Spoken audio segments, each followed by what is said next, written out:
हरी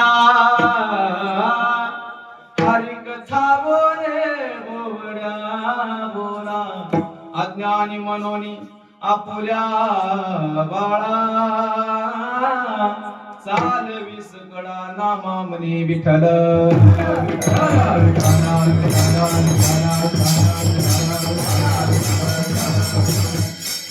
भव्य आणि दिव्य स्वरूपाचं पांडुरंगाचं भगवान पंढरीश परमात्म्याचं मंदिर तुम्ही उभारले. मला खूप आनंद वाटला.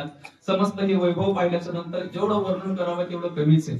समस्त कमिटीच्या माध्यमातून हे मंदिराची जी तुम्ही उभारणी केली ना, आल्यानंतर समाधान वाटावं, माणसाचं मन प्रसन्न व्हावं, एवढं सुंदर वातावरण तुम्ही तयार केले. तुम्हा सगळ्या वारकऱ्यांच्या चरणी पुनश्च एकदा विनम्र अभिवादन करतो आणि सेवेला पूर्णविराम सुरुवात करतो. मला वाटतं संपलेच काही असो. सेवेसाठी निवडलेला अभंग जगद्गुरु तुकाराम महाराजांचा अत्यंत महत्वाचा चरणाचा.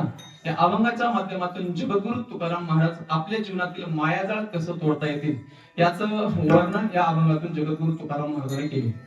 जगद्गुरु तुकोबाराय सांगतात, बाबा तुमच्या जीवनातलं मायाजाळ तुटावं. जी माया अत्यंत दुःख देणारी आहे, ती दुःख देणारी माया कायमची संपवावी असं जर तुम्हाला वाटत असेल तर तुम्ही एक काम करा. कोणतं?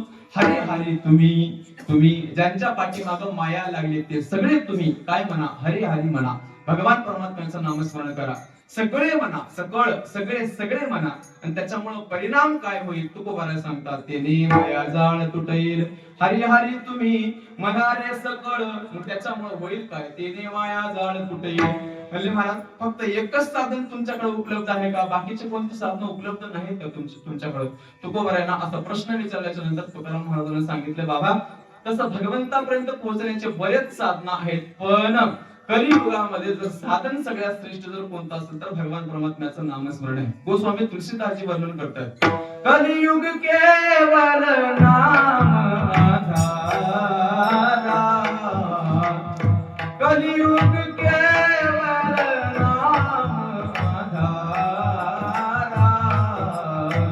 सुमिर सुमिर नर उतरहि पारा.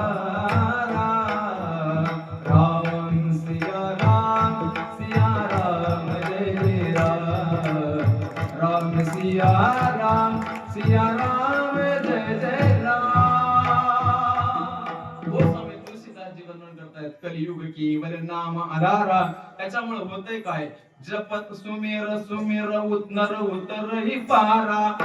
या भवसागरामधून पार पहिलं तीराला नेण्याचं काम जर कोण करत असेल तर भगवान परमात्म्याचं नामस्मरण करते. कृतयध्याय ते विष्णू त्रेतायाम यजतो मधुरे द्वापारे परिचर्यानाम कलौ तद हरि कीर्तना. कलियुगा माझी करावी चिंतना. कलियुगा माझी करावी चिंतना.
त्यात युक्तावरण गे अनेक साधन अल्पनारायण दाखविले काय करा कलियुगा माझे करावे कीर्तन तेने नारायण देले भेटी बाकी कोणत्या साधना करण्याची गरज नाही बरं म्हणून तुकाराम महाराजांनी शब्द वापरलाय गावाळ जे या कलियुगामध्ये कोणत्याच कामाला येत नाही गावाळ म्हणजे काय आपण घरामध्ये जे वेस्ट टाकून ठेवलेले कपडे जे असतात का नाही कपडे म्हणा भांडे म्हणा काहीही म्हणा जे ज्याला आपण कोणत्याही कामाला जे उपयोग येत नाही त्याला गावाळ असा शब्द वापरला जातो मराठीमध्ये शुद्ध मराठीत गावाळ तुकाराम महाराजांनी सांगितलंय या कलियुगामध्ये बाकीचे कोणतेच साधन तुमच्या कोणत्या कामाला येणार नाही गावा त्याच्यामुळे तुम्ही एकच काम करा फक्त भगवान नाम घ्या या पहिल्या तीराला घेऊन जाण्याची जबाबदारी भगवान परमात्म्याने स्वतःवर घेतली ज्याने ज्यांना नामस्मरण केले त्याच्यासाठी म्हणून तुकाराम महाराजांनी सांगितलंय अनेक नका काही गावाळाचे वरी पडो इथं थांबा अभंगाचे शब्द बघा अनेक नका काही गावाळाचे वरी पडो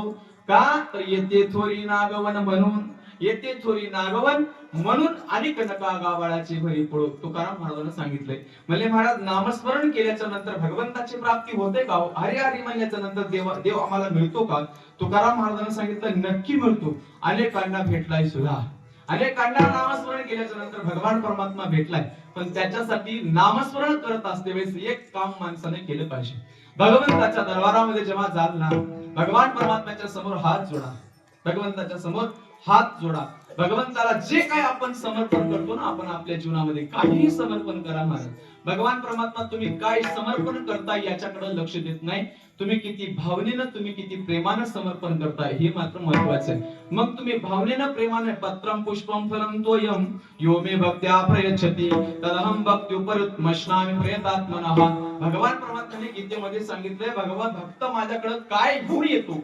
याच्यापेक्षा तो किती प्रेमानं भावनेनं माझ्याकडे पाहतो हे फार महत्वाचं आहे भगवान परमात्म्याने जे सांगितलंय का नाही गीतेमध्ये जे सांगितलंय तुकाराम महाराजांनी तेच या चरणामध्ये सांगितलंय बघा भगवंताच्या जवळ गेल्याच्या नंतर भावे पहिली गोष्ट भावे मग त्याला समर्पण करत असते वेळी तुळशी दळ पाणी पाणी म्हणजे पाणी तुम्हाला सगळ्याला निरू कन्नडीमध्ये निरू म्हणतात बरोबर ना निरू नाही वॉटर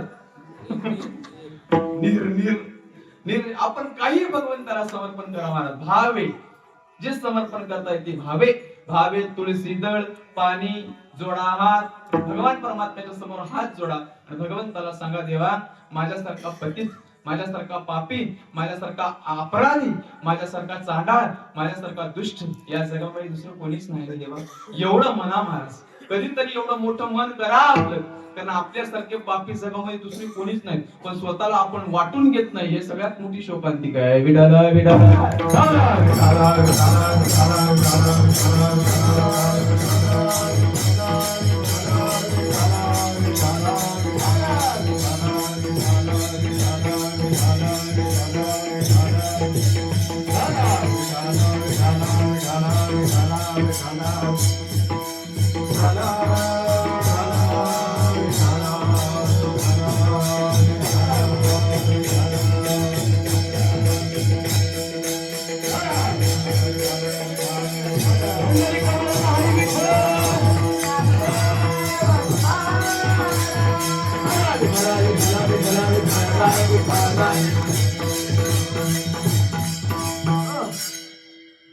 चिडचिड होत होतं ना त्याच्यामुळे काढले आपल्या फळावर काढायचा नियम नाही पण क्षमा करा नाहीतर दुसरंच काहीतरी समजून घेऊ नका महाराज हारवी काढून टाकले असं काही समजून घेऊ नका ते मन लागत नव्हतं त्याच्यामुळे लक्ष द्या जगद्गुरु तुकोबराय सांगतात जेव्हा आपण भगवंताजवळ जाल ना भगवंताला हात जोडून सांगा देवा माझ्यासारखा पतित या जगामध्ये दुसरं कोणी नाही रे देवा एवढं जर मना महाराज मना फक्त भगवंताजवळ गेल्याच्या नंतर एवढं जर म्हणलं ना भगवान तुमचा नक्की स्वीकार करेल जगद्गुरु तुकोबरायासारखे महात्मे म्हणतात देवा माझ्यासारखा चांडाळ माझ्यासारखा अपराधी माझ्यासारखा पतित या जगात कोणी नाही बघा ना पतित पतित पतित परिमेत्री वाचा पतित परी तू आपुलिया सत्य देवा मज करावे सत्य मी तवानाथ अपराधी कर्महीन मती मंद बुद्धी तुझे आठविले नाही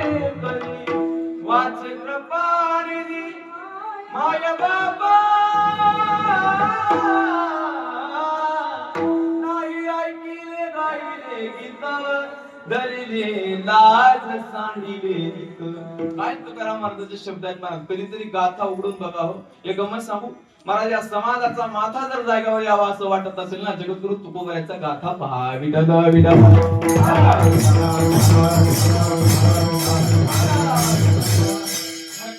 समाजाचा माता ठिकाणावर आणण्यासाठी जर पर्याय जर कोणता असेल ना कलियुगामध्ये, जगद्गुरु तुकाराम महाराजांचा गाथा, माऊली ज्ञानोबा याची ज्ञानेश्वरी आहे बघा.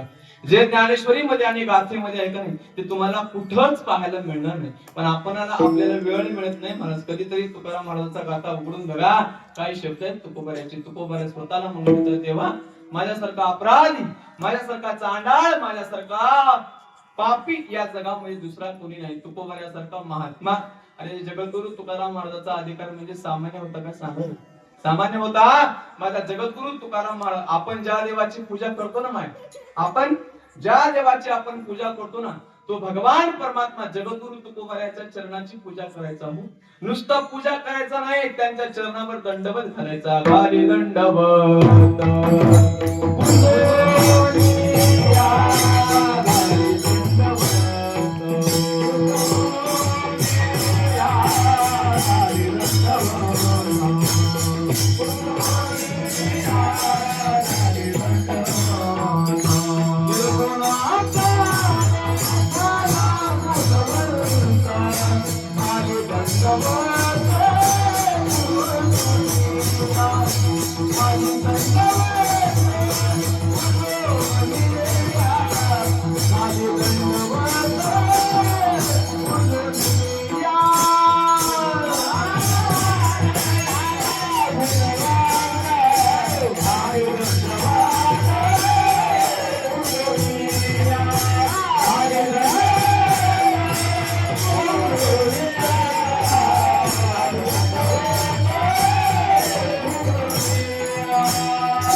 अधिकार सांगू. निर्गुण आकार झाला गुणवंत, गाले दंडवत पूजोनिया. आपल्याला सगळ्याला पाठ असलेलं प्रमाण सांगतो बघा, ऐका. जया पूजिले आदरे पांडुरंगे, विमानस्थ केले प्रयाण प्रसंगी. तनो मानवी दिव्य रूपीच केले, न त्यागी ते दिव्य लोकासी निली. एवढा माझ्या तुकाराम महाराजांचं सामर्थ्य आहे. जो काळ आपल्या सगळ्यांना खातो का नाही, तो काळ जगद्गुरु तुकाराम महाराजांच्या घरी राबत होता महाराज. काय अधिकार असेल मला तुकोबरायाचा. काळ गुलाम सलाम करी तुकया घरी राबतो. राबणं हे काम कोणाचं असते माहिती आहे का? एखाद्या मोलकरणीचं जे काम असते ना राबणं.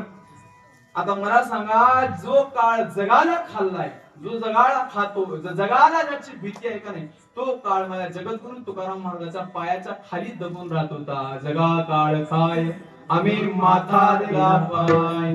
एवढा तुकोबरायाचा अधिकार. एका वाक्यात तुकाराम महाराज सांगतो बघा, ऐका. उगच खातो पडून राहतो त्याला आराम म्हणतात. वाक्य लक्ष देऊन ऐकायचं. उगच खातो पडून राहतो त्याला आराम म्हणतात. एखादी व्यक्ती जर वारली ना, तिथे हे राम म्हणतात. एखाद्यानं पैसे घेतले ना वापस नाही दिले तर त्याला हराम म्हणतात. एखाद्याच्या अंगात भरपूर ताकद असेल त्याला बलराम म्हणतात. सख्यासारखं मित्रासारखं राहतो सखाराम म्हणतात. आत्म्यामध्ये राहतो त्याला आत्माराम म्हणतात. वडिलांचं वचन ऐकून आईची मान कापतो त्याला परशुराम म्हणतात. त्याच आई वडिलांचं वचन ऐकून 14 वर्ष वनवासात जातात त्यांना श्रीराम म्हणतात. आणि ते श्रीराम ज्या महात्म्याच्या चरणाची पूजा करतो ना, त्यांना जगद्गुरु तुकाराम म्हणतात.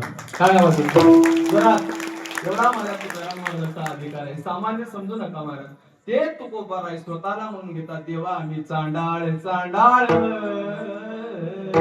म्हणता लागत आहे वेळ. काय तुकाराम महाराज शब्द आहेत महाराज. कधीतरी लक्ष देऊन बघा ना, तुकाराम महाराज सारखे महात्मे स्वतःला चांडाळ म्हणून घेतात, अपराधी म्हणून घेतात. आणि आमच्यासारखे पापी दुसरं कोणी नसताना आम्हाला वाटत नाही. किती शोकांतिका असं सांगा ना. जगद्गुरु तुकाराम महाराज सांगतात, भगवंताच्या जवळ गेल्याच्या नंतर एक काम करा. म्हणावे पतित वेळोवेळा, एक वार नाही एक वार म्हणून सोडून देऊ नका. सतत सतत भगवंताच्या जवळ जाऊन देवाला सांगा, देवा अरे माझ्यासारखा पतित, माझ्यासारखा पापी, माझ्यासारखा अपराधी या जगामध्ये दुसरा कोणी नाही. एवढं म्हणा. भगवान परमात्म्याला जर दया आली ना महाराज, न जाने किस रूप में आकर नारायण मिल जाएगा, निर्मल मन के हर दर्पण में बोला ना, भगवान परमात्मा कधी येऊन आपल्याला भेट देईल, कधी कोणत्या रूपामध्ये मिळेल सांगता येत नाही महाराज. पण देवाजवळ गेल्याच्या नंतर एवढं काम करा. म्हणजे महाराज एवढं केल्याच्या नंतर काय होईल हो? तुकोबारा सांगतात, भगवंताचं नामस्मरण करणाऱ्याला शेवटचा उपाय जगद्गुरु तुकाराम महाराज सांगतात, एकदा ज्यानं मुखामध्ये नामस्मरण धारण केले का नाही, तुका म्हणे हा तो कृपेचा सागर. भगवान परमात्मा कृपेचा सागर आहे, आणि एकदा जर त्याला दया आली ना, तो तुम्हाला काय करेल? नामासाठी पार पाववी पण अनेक नका काही गावाळाचे भरी पडो येती थोरी नागवन. एकंदर 4 क्षणाचा भाव माझ्या बुद्धीला जसा झेपेल ज्ञानोबा तुकोबारायांनी जशी बुद्धी दिली तसा मी तुमच्या समोर मांडण्याचा प्रयत्न केलाय. उर्वरित 1 तासाच्या काळामध्ये आपण अभंगाचं चिंतन पाहू. जेव्हा जेव्हा भजन येईल का नाही, तेव्हा तेव्हा सगळेजण टाळ्या वाजून आनंदाने नामस्मरण करत चला गड्या. आपण भजन करण्यासाठी आलोय. एवढा मोठा संसार सोडलाय, लेकर बाळ सोडले, घरादाराला कुलप घालून इथपर्यंत आलोय. फक्त इकडे नवरात्रातले दुर्गा माता बसल्यासारखं तुम्ही बसत जाऊ नका, आणि तुम्ही चतुर्थीचे गणपती बसल्यासारखं बसत जाऊ नका. सगळेजण भजन करा. विठाल विठाल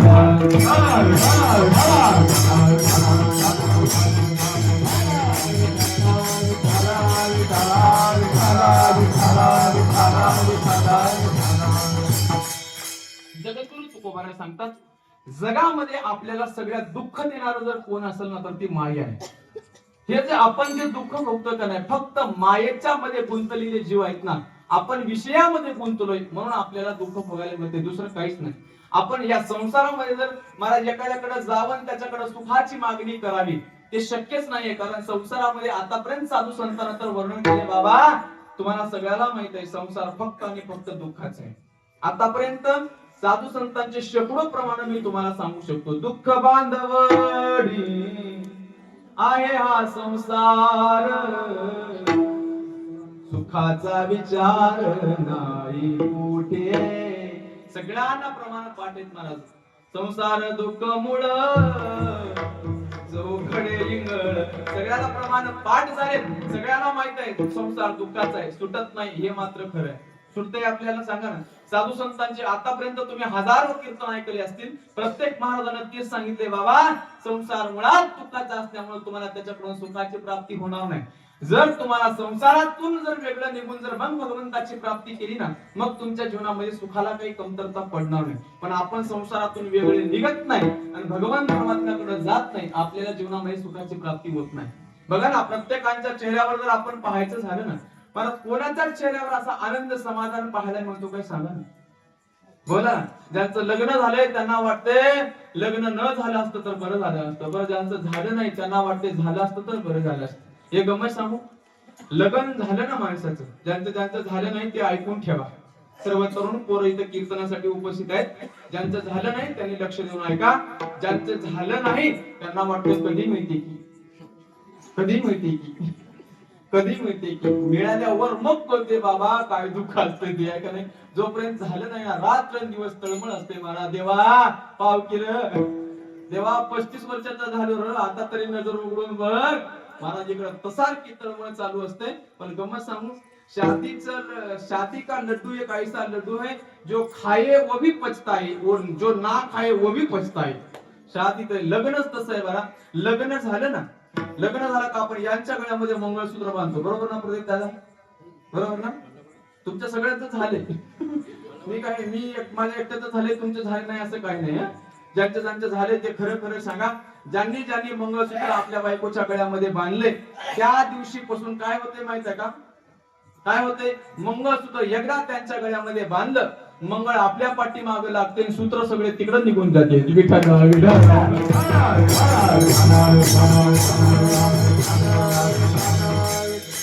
अवघड काम असते बघा. एकदा बाबा तरी सावधान करते ब्राह्मण बुवा, ए बाबा सावधान व्हा, आता एक चान्स आहे तुम्हाला.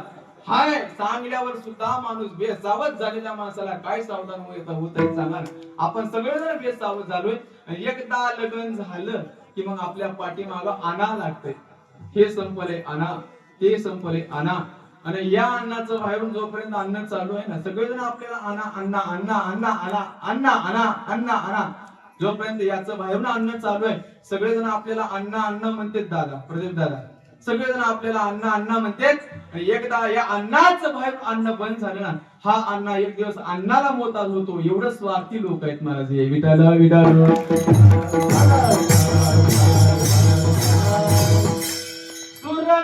मुनि सबकी यारी के स्वार्थ लाग कर रही सब प्रीति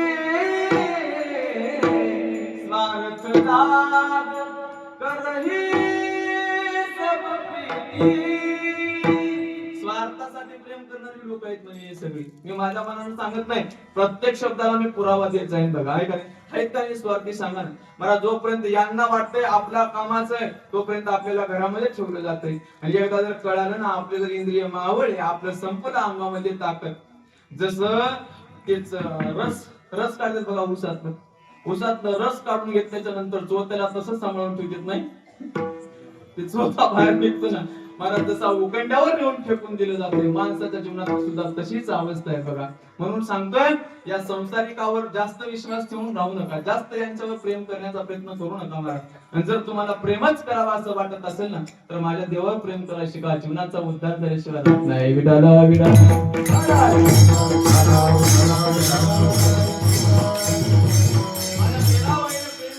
भगवंतावर केले हो काय प्रेम केले महाराज प्रेम के रंग में ऐसी डूबी बन गया ये कली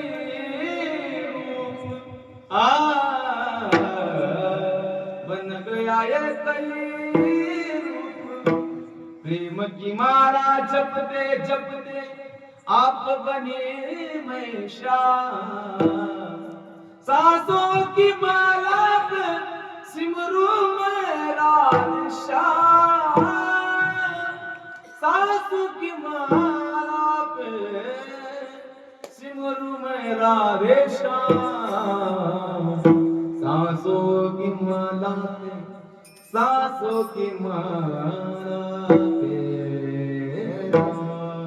एकदा असं प्रेमामध्ये जर तुम्हाला जर जायचं असेल ना प्रेम करावंच असं वाटलं ना तर माझ्या देवावर प्रेम करून बघा जीवनाचा उद्धार होईल खऱ्या सुखाची प्राप्ती देवावर प्रेम केल्याशिवाय मिळत नाही बघा आपल्या जीवनामध्ये एवढं दुःख भोगायला लावायला जर कारण जर कोण असेल ना फक्त आणि फक्त माया आहे बघा मायेमधील माणसं अशी गुंतलीत का नाही विषय वडी भुलले जीव आता याची पण भजे नारायणी बावरी खाव नरद्या पुन्हा सुख धरुणी संसारी सगळे जण विषयामध्ये गुंतले महाराज पावनी ठाव नरदेह विषय वडी भुलले जीव म्हणून आता याची कोण करील का नुपजे नारायणी भाव म्हणून एवढा मानवी शरीर अनमोल अशा रीतीचं प्राप्त होऊन सुद्धा आपल्याला भगवंतावर प्रेम निर्माण होत नाही भावना निर्माण होत नाही म्हणून तुकाराम महाराजांनी सांगितलंय आता याची कोण करील की बाबा विषयाचं सुख इथं भोगताना गोड वाटतंय पण वर गेल्याच्या नंतर फार यातना भोगावी लागते विषयाचे सुख येथे वाटे गोड थोडे अवघड यमदंड थोडे अवघड फार यमदंड भोगावे लागतात यमाचे यमदंड बैसतील माथा तेव्हा तुझं रक्षिता कोण आहे साधू संतांना सगळं वर्णन करून ठेवले बाबांनो एकदा यमाचे यमदंड वर पडायला लागले ना मग तिथं नाही त्या यमाशी करुणा बाहेर काढिता कुडी प्राणा उडाळ सापडे जैसे कन्या चोर यातना घरी जेतो बघा ना किती गोड शब्द साधू संतांचे तुकोबरा सांगतात बाबा विषयाचं सुख आपल्याला इथं भोगायला बरं वाटतंय पण वर गेल्याच्या नंतर फार यातना भोगावी लागते वर गेल्याच्या नंतर तिथं दया माया करुणा जाऊ दे रे पाप विचार असं म्हणत नाहीत महाराज तिथं काही नसते म्हणून कोण याची करील किव कोण किव करेल सांगा ना आता विषय भोगताना बरे वाटतात पण विषय एकदा जर विषय गोड लागायला लागले ना परमार्थ कडू लागायला लागतो बघा ना विषयाचा पडे पाडू गोड परमार्थ लागे आपल्या कडू माणसाला सगळं पाठवून गेले ते पण कळत नाही कोणी तिकडे वळत नाही ना देवाकडे जावं वाटत नाही महाराज विषयच गोड वाटायला लागलेत आणि या विषयातून या मायेतून आपल्या मनाला बाजूला काढणं एवढं अवघड आहे का नाही एवढा अवघड आहे प्रदीप दादा अरे बापरे माऊली ज्ञानोबाला विचारून बघा या विषयातून या मनाला बाजूला काढणं किती अवघड आहे संत तुकोजी महाराज सांगतात आपण सगळेजण विषयात गुंतले विषय योग्य बंदो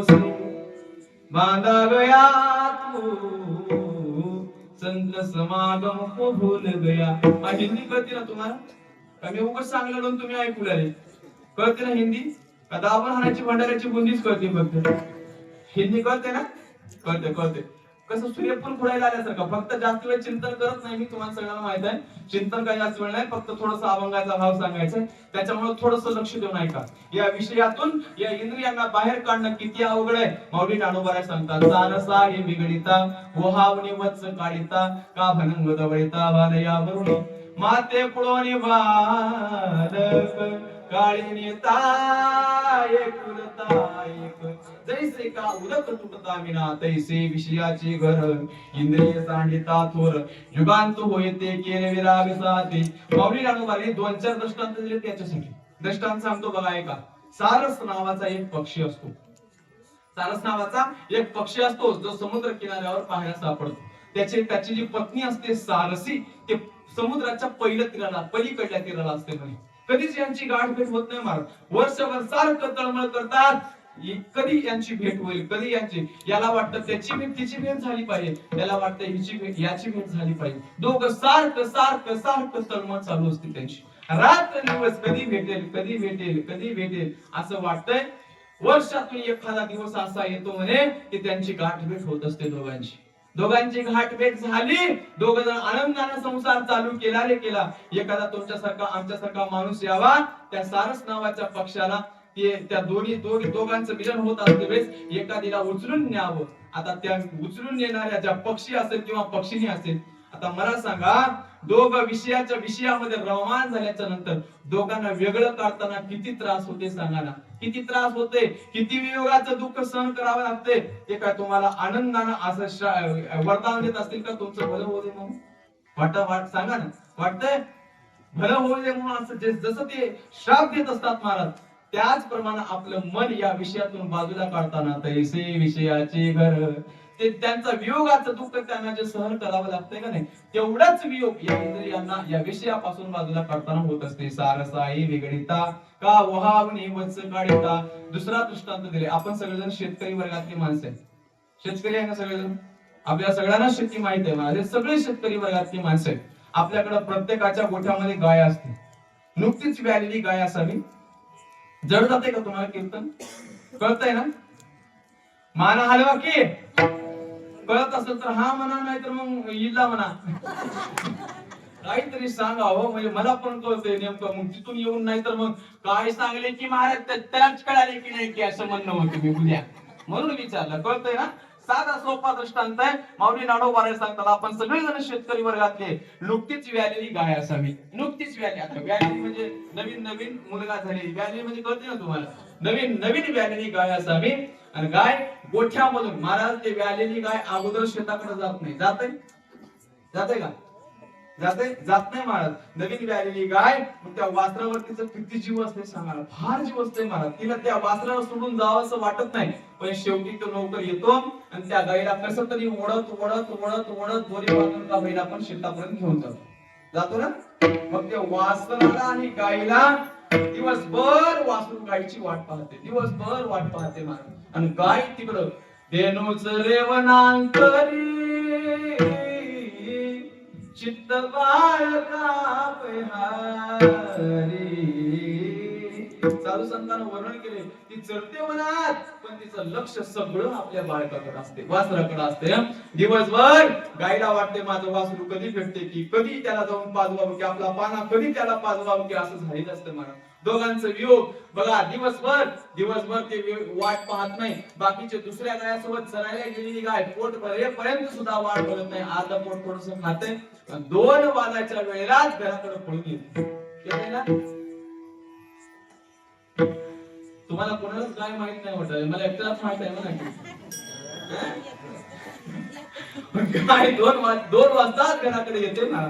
घराकडे आल्याच्या नंतर अरे बापरे, एवढं ते गायीला वासरू जेव्हा पाहते का नाही, अशी ओढ येते, अशी ओढते, असं ओढते.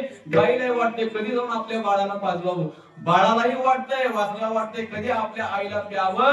आता हे दोघं एकत्रित येणार तेवढ्यामध्ये घरातलं कोणतं माणूस बोलते, अरे रामा रामा रामा बांध त्या गायला बांध, पटकन बांध, नाही तर ते वासरू पिऊन टाकन. कारण याला काढायचं असते ना, संध्याकाळी दूध पाहिजे.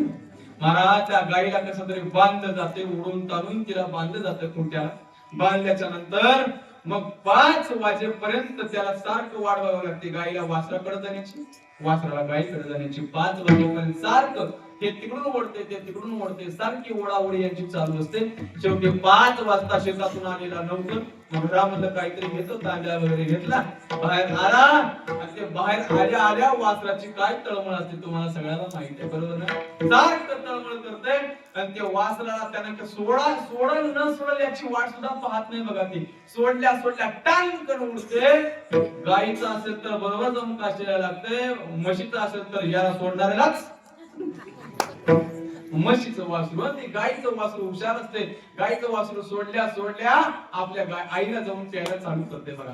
जसं प्यायला चालू केलं ना, एवढा आनंद गाईला वाटते माझं लेकरू मला भेटलंय, वा वा वा. आता एवढा आनंद म्हणाल गाईला वाटते आता पटकन पाना सोडावं, माझ्या बाळाला पाजवावं.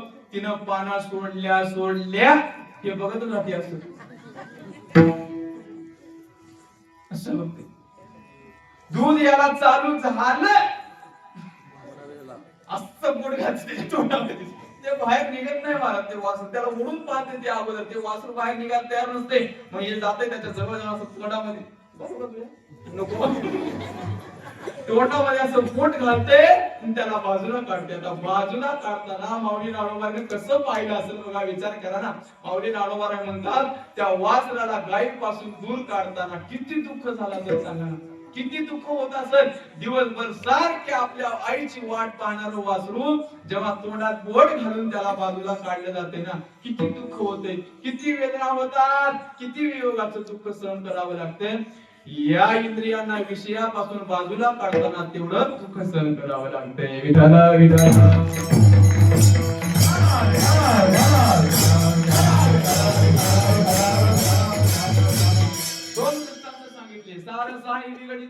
का वहावणी वत्स काढिता. तिसरा दृष्टांत माऊली नाडोबाने सांगितलंय का भनंग दवडिता भरया वरुणी. 15 दिवसाचा उपाशी असावा एखादा माणूस. अगोदरच्या काळात 15 दिवस पर्यंत उपाशी असायचे माणसं.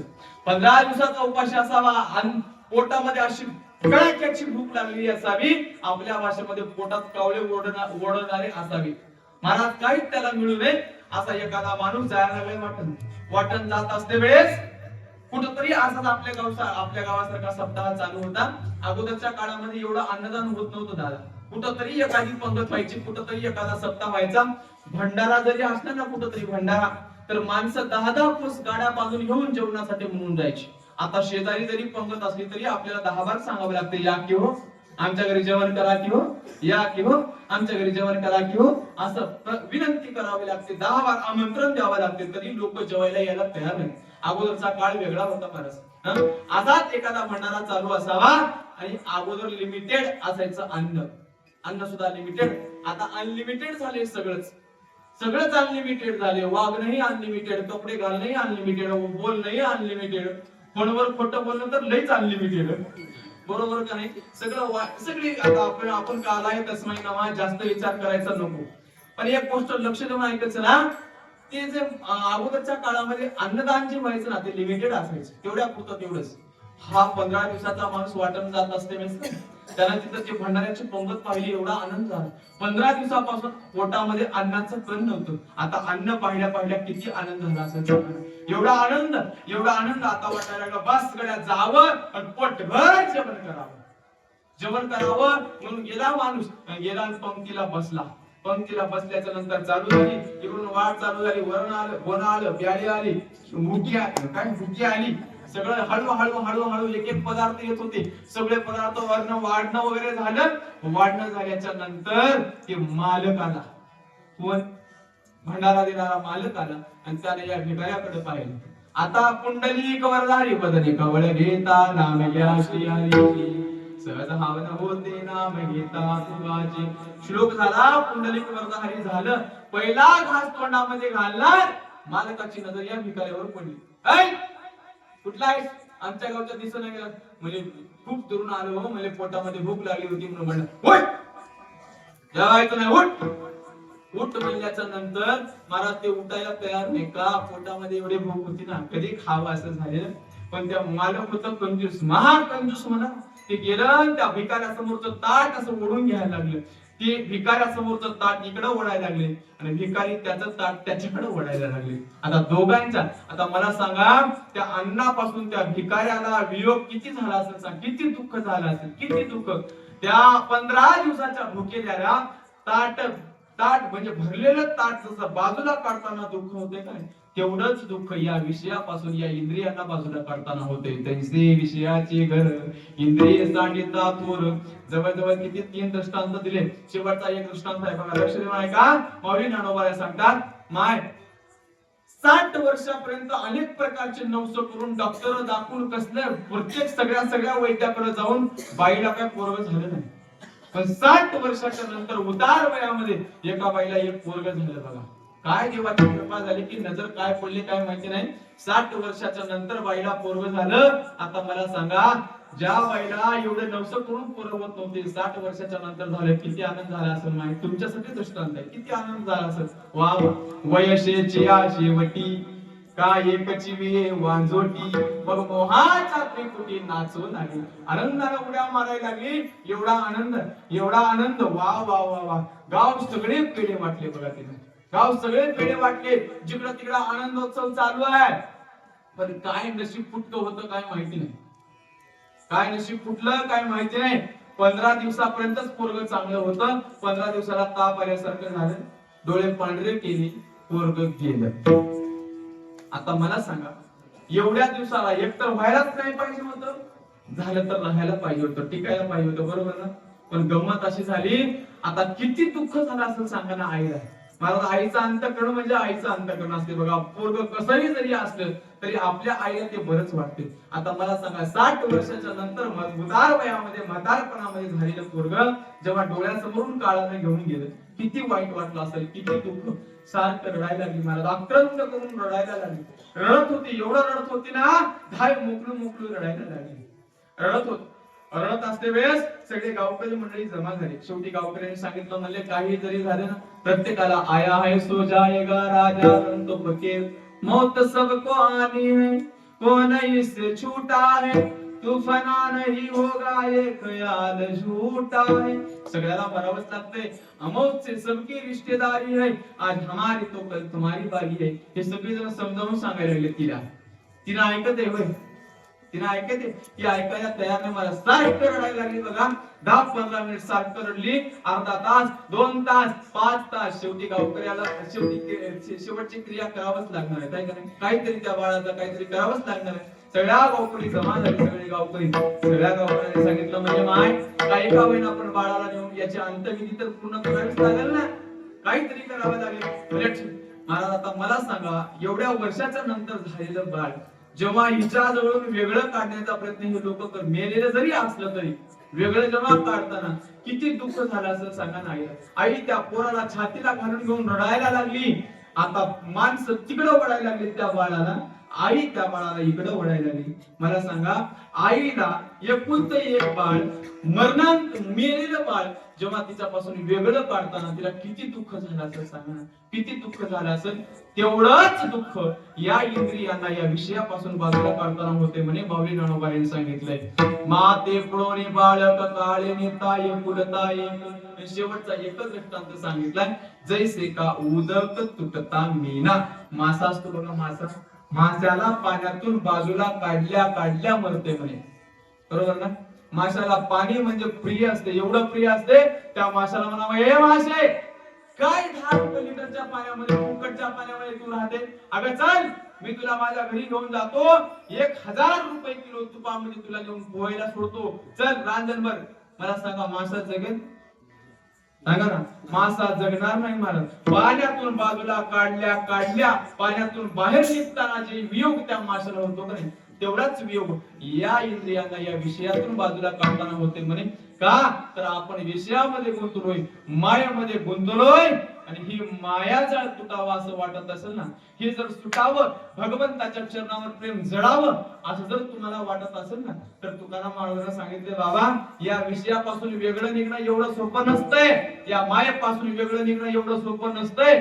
एखादी माया म्हणजे कशी असते माहितीये का, खोटं असलेलं खरं दाखवते, खरं असलेलं खोटं दाखवते. बघा, देव खरा आहे का खोटं आहे सांगा. देव खरा आहे, बाकी प्रपंचाचा विचार करायचा झाला तर मौली ज्ञानोबा सांगतात लटिका व्यवहार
लटिका व्यवहार सर्वहा संसार लटिका व्यवहार वाया येरझार हरिवीर सगळं हरिवीर सगळं वाया आहे म्हणजे येरझार आहे बाकी सगळं पण लोकांना कुठं कळते सांगा एखादी गोष्ट खोटी आहे असं समजल्याच्या नंतर आपण तिचा त्याग केला पाहिजे का नाही सांगा केला पाहिजे का नाही संसार खोटा आहे महाराज शास्त्राने सुद्धा वर्णन केले ब्रह्म सत्या जगन मिथ्या जीवो ब्रह्मैवना अपराहा शास्त्र सुद्धा सांगते तरी माणसं लोक ऐकतात का सांगा महाराज सगळे जण किती सायास करून प्रपंच करतात विचार करून बघा प्रपंच खोटा आहे हे समजताना सुद्धा एवढा सायास चालू आहे सायाशी करीशी प्रपंच प्रपंच दिननिशी दिननिशी रात्रंदिवस तळमळ चालू आहे संसारासाठी रात्रंदिवस कसं माझं बरं होईल कसं एकाचे लाख होतील लाखाचे करोड कसे होतील सारखं सारखं सारखं सारखं चालू आहे महाराज सारखं चालू आहे तर गमत सांगू दरिद्री जर कोणाला म्हणावं असं वाटत असेल ना ज्याच्या जवळ करोड रुपये असताना सुद्धा ज्याचं चित्त समाधान नाही त्याच्यासारखा दरिद्री या जगामध्ये कोणी नाही दरिद्री पैसा नाही तो माणूस दरिद्री नाही महाराज पैसा नाही गरीब आहे असा म्हणजे त्याच्याकडे काही नाही खाण्यासाठी हा माणूस दरिद्री नाही करोड रुपये खिशामध्ये असताना सुद्धा एक रुपये सुद्धा कोणाला खर्च करावा वाटत नाही सप्ताहासाठी दान धर्म करत नाही कोणत्या वारकऱ्याला घरी नेऊन चहा पाजवत नाही सप्त्यासाठी कधी अन्नदान करत नाही कधी वारकऱ्याला घरी नेऊन बोलून चहा तर सोडा पाणी सुद्धा पाजवत नाही याच्यासारखा दरिद्री या जगात दुसरा कोणी नाही आपल्याला वाटत असेल वाजवायचं असेल तर जोरात तर वाजवा जोरात तर वाजवा नाहीतर मुंग वाजवण्यासारखं काय महाराज अंगावरून वारं गेल्यासारखं करायचं असेल तर गप शांत बसून ना बघा लक्ष देऊन ऐका मी काय सांगत होतो याच्यासारखा दरिद्री दरिद्री कोणाला म्हणावं भागवतामध्ये नाथ महाराजांना सांगितलं गाठी असता कोटी धन ज्याचे संतुष्ट नाही मन नाथ बाबांनी सांगितलंय ऐक दारिद्र्याचे लक्षण हे सगळ्यात मोठा दारिद्र्य आहे म्हणजे कोण आपल्याकडे मराठी भाषेमध्ये शुद्ध म्हणून सांगू का तुम्हाला बँकेत कोटी आणि धोत्राला गाठी अशा याच्यासारखा दरिद्री जगात कोणी नाही म्हणे बाबा बघा ना महाराज एवढा मोठेपणा सांगतो का नाही गावामध्ये प्रत्येक गावामध्ये एखादा माणूस तरी असा असतो कसा 50 एकर शेती असते बघा प्रदीप दादा त्याला कमीत कमी 40-50 एकर शेती असते पण सकाळी सकाळी जर इथून दुसऱ्या गावाला जर जायचं म्हणलं ना तर अगोदर 1 घंटा मंदिराजवळ जाऊन बसते वा गाडी मिळेल कोणाची तर फुकटाची म्हणून सकाळी सकाळी चहा सुद्धा स्वतःचे पिना महाराज कोणतरी चहा पाहिजे म्हणून वाट बघत असते एखादा माणूस येते असं आमच्या प्रदीप दादा सारखा पाटील चला चहा पिऊ चहा चल चल चल चल त्याच्यासोबतच हॉटेलमध्ये जाते त्याची चहा पिते आणि त्याचीच तंबाखू त्याला म्हणते तंबाखू आहे काय आणि तंबाखू चोळता चोळता म्हणते आमचा छोटा पोरगा आता डोजर घेतलंय डोजर कशाला घेतलंय तुला खंदून गाडी घालायला लई विचित्र माणसं हो, किती असते याच्यासारखा दरिद्री जगात दुसरा कोणी सांगा ना एवढा विचित्र एवढा एवढा हलकटपणा जर करत असेल ना कसं संसार करतात किती साया झालं सांगा ना किती जरी कमावलं ना दादा किती जरी कमावलं ना शेवटी आपल्याला शेवट करोड रुपयाची जरी तुम्ही बिल्डिंग बांधला बंगला बांधला तुम्हाला शेवटची आंघोळ तुमच्या अंगणातच आहे लक्षात ठेवा तुम्हाला कोणी घरामध्ये आंघोळ घालणार का तुमच्या इकडं भारतीकडे कर्नाटक मध्ये घरात फुकते तुम्हाला कसल्या घरामध्ये बाबा 2-3 किलोमीटर लांब येऊन तिकडे फुकून देते अगोदरच्या काळामुळे खंड्यावर पण न्यायचे आता खंड्यावर सुद्धा नेण्या गेलेत लोक मग ते येते तू हे माता तू हे पिता तू ही तो है राजा म्हणा म्हणणं होते की नाही की म्हणून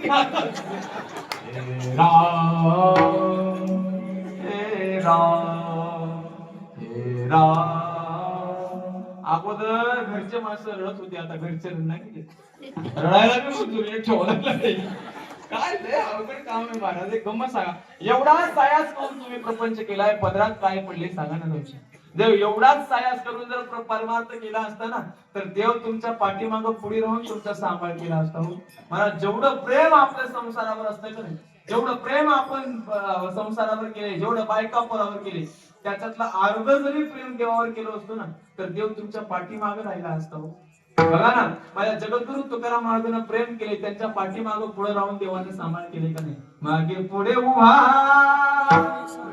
राहे सांभाळीत आलिया गात निवाराया देव उभा मागे पुढे माझा भगवान परमात्मा जगद्गुरु तुकाराम महाराजांच्या नामदेव महाराजांच्या पाठीमागे चालायचे का त्यांच्या चरणाचे रथ माझ्या अंगाला लागतील म्हणून अनंत कोटी ब्रह्मांडाचा नायक नामदेव महाराजांच्या पाठीमागे चालावं काय होतं सांगा संसार काय आपल्यासारखा लय भारी होता का आपल्यासारखा लय भारी होता का सांगा ना महाराज दिवाळीचा सण जवळ आले नामदेव महाराजांच्या घरची परिस्थिती सांगतो बघा ऐका सण दिवाळीचा आला सण दिवाळीचा आला नामाला उडासी गेला नामाला उडासी गेला सण दिवाळीचा आला सण दिवाळीचा आला दिवाळीचा सण आला गोडाईनं सांगितलं नावा नाही का जा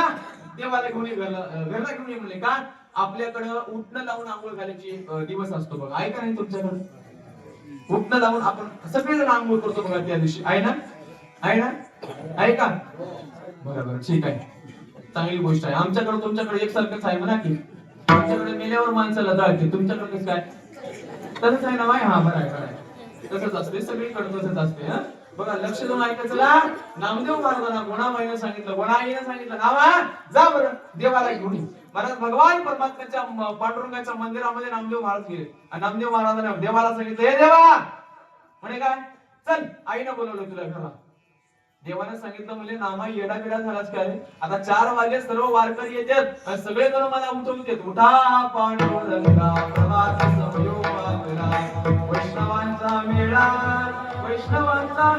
गौरवारी लाटला वाळवंटापासून महाद्वारापर्यंत काकडा ऐकला का तुम्ही कधीतरी काकडा ऐकून बघा फार समाधान असते मला पण काकडा आपण काकड्याच्या टाइमला वाकडे होऊन पडलेली राहतो आपण रगामध्ये आपल्या कुठला काकडा कळते आणि ते काकडा म्हणणारे मी लई भारी झाले मला सगळे वाकडे झालेले 70च्या पुढचे 80च्या 75च्या पुढचे झाले सगळे जण तोंडातून दात बित करून गेलेले मला विटा पांडू लंका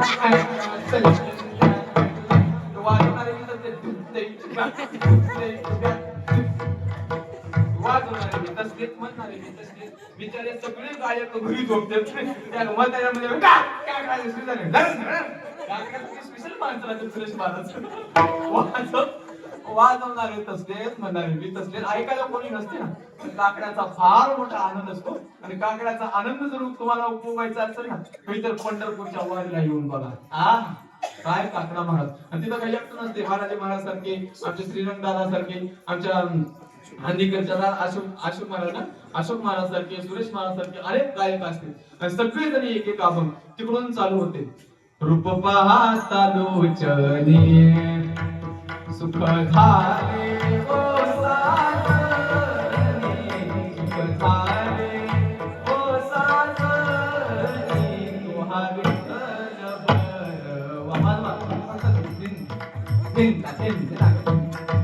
वचन ऐका कमळापती माझी रंगाची विनंती कर जोडी पोकते काळे सुंदर ते ध्यान उभे विठेवरी करकटावरे ठेवोनिया. हो तुळसी हार गळा असे पितांबर, तुळसी हार गळा असे पितांबर, आवडे निरंतर उंचनीच्या काळी गेले भगवंता इष्टे भाव भक्ती कुनिया. हे उठा जागे वारे आता स्मरण करा पंढरीनाथा, भावे चरणी ठेवा माता स्वागता जन्माच्या. योगिया दुर्लभ योगिया दुर्लभ तो म्या देखिला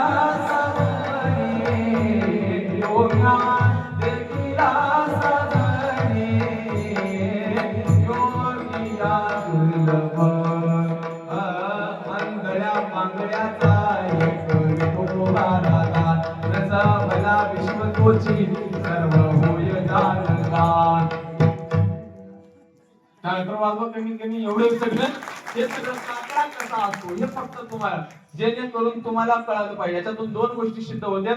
पहिली गोष्ट महाराजाला काकडा येतोय, दुसरी गोष्ट तुम्हाला ऐकायला मिळाला विठ्ठल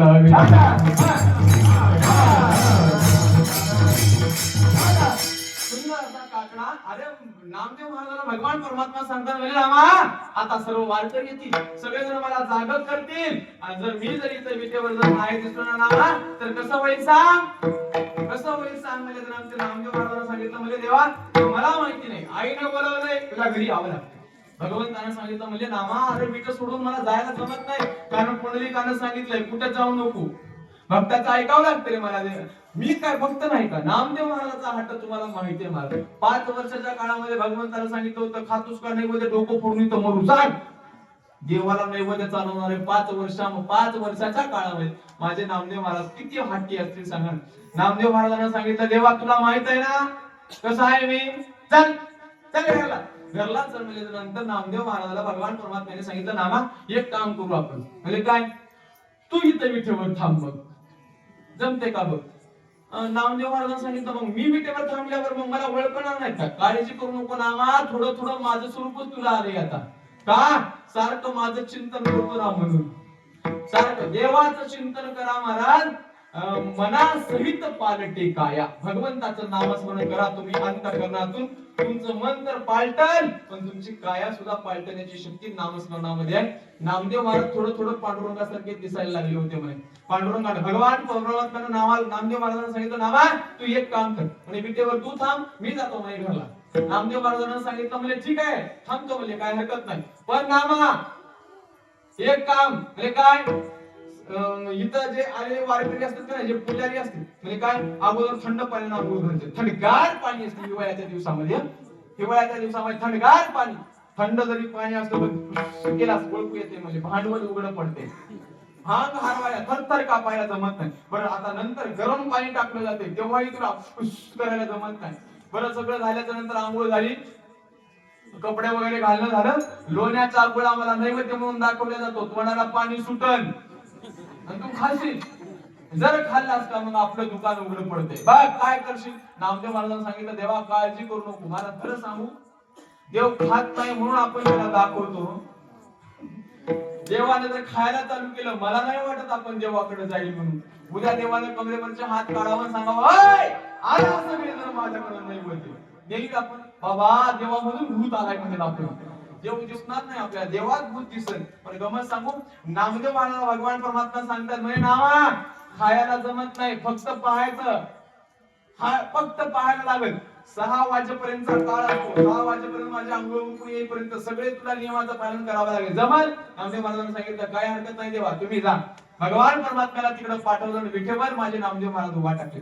काय माझा भगवान परमात्मा उदार असेल. आपुलेची देशी पददासा तुझा ऐसा कोण उदाराचे दासी, आपुलेची देशी पददासा. भगवान परमात्मा नामदेव महाराजांच्या विटीवर उभा केलं आणि नामदेव महाराजांच्या घरी भगवान परमात्मा निघाले. आले महाराज. आल्याच्या नंतर गोनाबाईनं भगवान परमात्म्याला उठणं वगैरे लावलं. सुंदर अशा प्रकारचं घासू देवाला आंघोळ घालायला लागले महाराज. आंघोळ घालते, साबण लावून स्वच्छ अशा प्रकारचं त्यांना धुतलं. धुतल्याच्या नंतर घरामध्ये टावेल सुद्धा नव्हतं म्हणा नामदेव महाराजांची. काय अवस्था असेल बघा ना. मग काय केलं सांगू. गोनाईला विचार पडला आपल्या घरामध्ये टावेल नाही. अनंत कोटी ब्रह्मांडाच्या नायकाला आपण आमंत्रण तर दिले, आंघोळ घालण्यासाठी बोलवलंय, पण काय करावं, टावेल घरामध्ये नाही. तेव्हा गोनाईनं काय केलं सांगू. आपल्या डोक्यावरचा पदर काढला मायानं. पदर डोईचा काढला, पदर डोईचा काढला.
बाळनंदाचा पुसीला. घरामध्ये टावेल नव्हतं म्हणून डोक्याच्या पदरानं भगवान परमात्म्याचं अंग पुसावं. ही साधू संतांच्या घरची अवस्था आहे. साधू संतांच्या घरची परिस्थिती. आमच्या घरी नाही ते आपण उपचार करून ठेवले देव यावा म्हणून. कारण आमच्याकडे ढुंकून कधी पाहत नाही. साधू संतांच्या घरी बोलवल्या जातो, नाही न बोलवता सुद्धा जातो. तुकाराम महाराजांनी काय बोलवलं होतं काय सांगा ना. महाराज भगवान परमात्मा जगद्गुरु तुकाराम महाराजांच्या घरी न बोलविताच गेले. पिवळा पितांबर कैसा गगनी चढकला, गरुडावर बैसोनी माझ्या देवानी आला. भगवान परमात्मा जगद्गुरु तुकाराम महाराजांच्या घरी न बोलवता गोपाळाने तर हाकलून द्यावं. आपल्या डाव्यातून गोपाळाने भगवंताला हाकलून द्यावं तरी देव त्यांनाच काकुलतीला यावा. काकुलती तो हरी क्षणभरी निवडिता. सांगावं हे गोपाळानो, अरे मला तुमची सवय लागली रे, मला तुमच्या डावातून बाजूला काढू नका. मला एवढं प्रेम भक्तावर भगवान परमात्म्याने का करावं सांगा. काय होतं त्यांच्याकडं. आपल्याकडं नाही ते आहे, आमच्याकडे ढुंकून बघत नाही. त्यांच्याकडे एवढं सगळं काही नव्हतं. मला सांगा काही नाही हो. त्यांनी प्रेमानं भजन केले, आपलं तेवढंच कमी पडायला लागले, दुसरं काही नाही. साधू संतांना वर्णन केले, बाबानो भगवान परमात्म्याला तुम्ही काय देता याच्याकडे तो देव लक्ष देत नाही बघा. तुम्ही किती प्रेमानं देता हे मात्र लक्षात ठेवा. एवढं प्रेमानं तुम्ही काहीही समर्पण केलं तर भगवान परमात्मा तुमचा स्वीकार करेल. तुमच्या कोणत्याही वस्तूचा देव स्वीकार करेल. पण मला एकच सांगायचंय, संसार करण्यामध्ये आपली सार्थकता नाही मिळत. मायेपासून वेगळं निघून, या विषयापासून वेगळं निघून माणसानं एकच काम केलं पाहिजे, भगवान परमात्म्याची भक्ती, भगवंताचं नामस्मरण. या मायाजाळातून जर सुटावा असं वाटत असेल, विषयातून बाजूला निघावं असं वाटत असेल ना, तर माणसानं एकच काम केलं पाहिजे. हरी हरी तुम्ही म्हणणार सकळ,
जगद्गुरु तुकोबाराय सांगतात, हरे हरे तुम्ही मायाजाळातून तुटायचं नाही, एक काम करा, फक्त भगवंताचं हरे हरे. कोण म्हणा तुम्ही ज्या मायात बघा भक्ती करण्याचं जर हे आलं ना, काम जर आलं ना, जगद्गुरु तुकाराम महाराजांनी सांगितलं, बाबा आमच्यासारखे भाग्यवान भक्ती करण्याच्या बाबतीमध्ये दुसरे कोणी नाही. धन्य आम्ही जन्म आलो, दास विठोबाचे दारो, आम्ही नामाचे दार. ज्यांनी ज्यांनी नामस्मरण आपल्या अंतःकरणामध्ये धरले, त्यांच्याबद्दल तुकोबाराय सांगतात, आम्ही आणि भक्ती आता तुम्हाला करायची आहे, जे जे करत नाहीत त्याच्यासाठी तुकाराम महाराजांनी शब्द वापरलाय, तुम्ही. आम्ही भक्ती करतोय आणि आम्ही जे केलं तेच तुम्हाला सांगतोय, कारण तुका म्हणे करोनी दावी त्याचे पाय माझे जीव. अगोदर तुम्ही करा, नंतर मग लोकांना सांगा. फक्त लोका सांगे ब्रह्मज्ञान, आपण कोरडे पाषाण, अशा मधले आम्ही नाहीये. आम्ही अगोदर करतो, नंतर लोकांना सांगतोय. आम्ही हरी हरी म्हणून या मायाजाळातून तू सुटलोय, भगवान परमात्म्याच्या चरणाशी जुडलोय. तुम्हालाही जुडायचं असेल तर तुम्ही भगवान परमात्म्याचं नामस्मरण करा. हरी हरी तुम्ही म्हणा रे, कोण कोण म्हणा, सकळ म्हणा. तीर्थ महाराज भगवंताचं नामस्मरण करण्यासाठी जातीचा, पातीचा, धर्माचा विचार कधीच सांगितला नाही. साधू संतांना कधी सांगितला नाही. फक्त वाण्याच्याच माणसाने म्हणावं, मराठ्याच्या माणसाने म्हणू नये, किंवा मराठ्याच्याच माणसाने म्हणावं, ब्राह्मणाच्या जातीने म्हणू नये, असं काहीच नाही. बघा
एकदा जोरात टाळ्या वाजवा बरं. खरंच माणसाला आनंद झालाय पण तुम्हाला भजनामध्ये येऊन नाचलं पाहिजे, या माणसाकडून शिकलं पाहिजे. आपण टाळ्या वाजवायला तयार नाही, बाकीचं तर तिकडच गेलं. बघा जगद्गुरु तुकोबाराचे शब्द आहेत, सकळांशी येते कोणा कोणाला अधिकार आहे मला, सगळ्यांना हो. ब्राह्मण क्षत्रिय वैश्य शूद्र चांडाळाही अधिकार, बाळे नारी नर आदी करुणी वेश्याही. बघा ना इथं लहान थोर काय काय तुमच्या वयाचा या रे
या रे या रे कोण या लहान थोर याती भलत्या नारी नर करावा विचार, अलगे चिंता कोणाची, कोणाच चिंता करायची गरज नाही बाबा.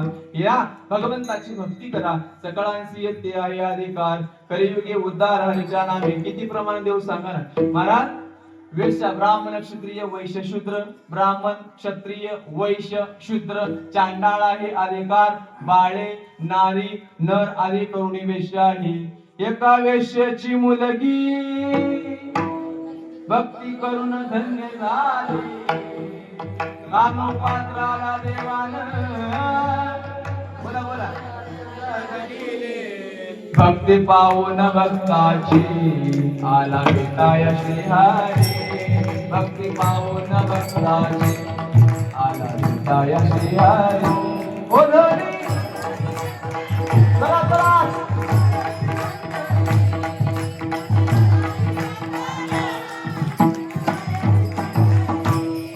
चारच महिला मिळेल मला माझ्या माया मिळेल, बाकीचे सगळे एक बाई तर गावात रडलाली ना कोणतर मेल्यावर सगळे बाई